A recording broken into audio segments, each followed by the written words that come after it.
Olá, estudantes da terceira série. Nesse vídeo nós vamos falar sobre pós-impressionismo, parte número 1. Então, pós-impressionismo ocorreu na França em torno de 1880 a 1905, termo criado por Roger Elliot Fry numa exposição em 1910 na Grafton Gallery, Inglaterra.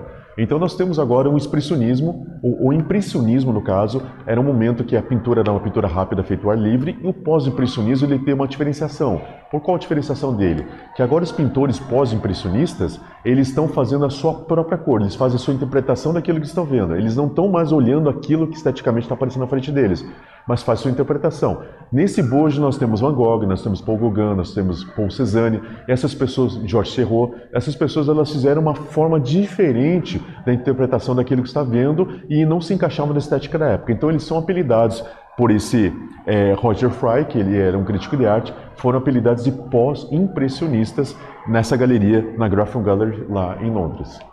E nós temos Paul Cézanne, em 1839 1906, artista francês. Seu trabalho buscava simplificar a natureza através dos sólidos geométricos, não seguindo a perspectiva.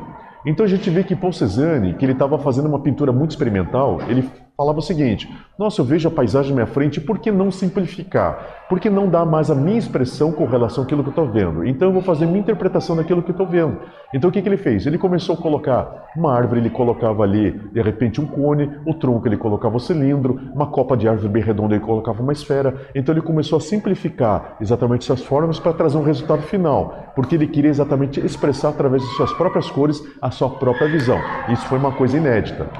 E nós temos também que ele trabalhou com temas como paisagens, cotidiano, banhistas e naturezas mortas. Seu trabalho foi inspiração para Henri Matisse e Pablo Picasso, que o apelidaram de pai de todos nós.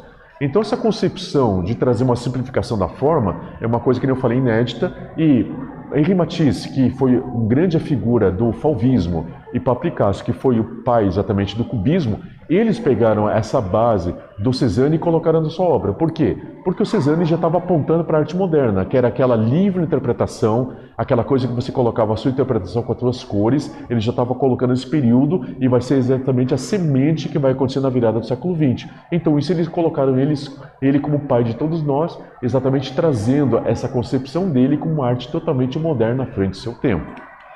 E nós temos, depois de muita experiência, ele fez sua primeira exposição individual em 1895 em Paris, preferiu trabalhar isolado em Provença, sudoeste da França. Ele sempre pintará ao ar livre.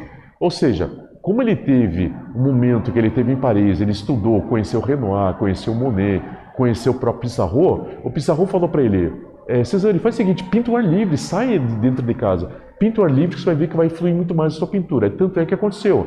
A paleta de cores Cézanne era uma paleta muito escura. Quando ele começou a pintar fora, ele começou a ter umas pinturas mais claras. E ele começou a fazer exatamente com esse contato com a natureza, ele começou a libertar mais essa vontade de fazer uma simplificação. Como ele tinha pouco tempo para pintar alguma coisa, simplificando ele conseguia fazer muito mais detalhamento. Então com isso ele começou a trazer essa visão nova. E isso vai exatamente trazer aquilo que a gente vai conhecer como pré-cubismo, ou vamos colocar como cubismo cezaniano, que vai ser exatamente aquilo que Picasso vai pegar como essência. E nós temos Georges Seurat. Georges Seurat, que também é conhecido como o primeiro pós-impressionista. Ele nasceu em 1859, faleceu em 1891, artista francês de breve carreira, teve sua primeira exposição em 1883 em Paris. Breve carreira porque, infelizmente, ele morreu com 31 anos de idade, então ele morreu muito novo. Ele tinha muito mais coisas para fazer, mas infelizmente não deu tempo. Ele trabalhava com pontilhismo, usando pontos coloridos para criar as formas, volumes e matizes.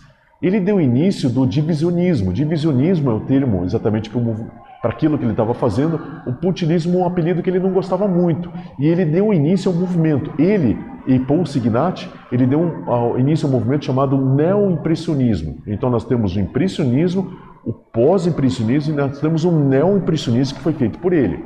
Ele é considerado o primeiro pós-impressionista, porque ele foi o primeiro que teve a audácia de colocar uma interpretação do que ele via através dos pontos. E o que é isso? Os pontos é exatamente a matemática que nós temos dentro da tela dos computadores, celulares, tela de uma televisão. Ele trabalhou com pixels, na verdade. Então ele fez vários pontos, que esses pontos todos juntos vão fazer uma forma. Ou seja, a linha ele não precisa fazer, ele faz os pontos que elas vão se transformar nas próprias figuras.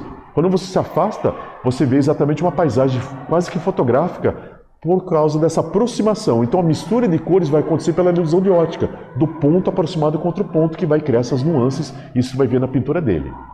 Ok? Pessoal, nesse vídeo nós falamos sobre o pós-impressionismo. Espero que vocês tenham gostado. Até breve. Tchau, tchau.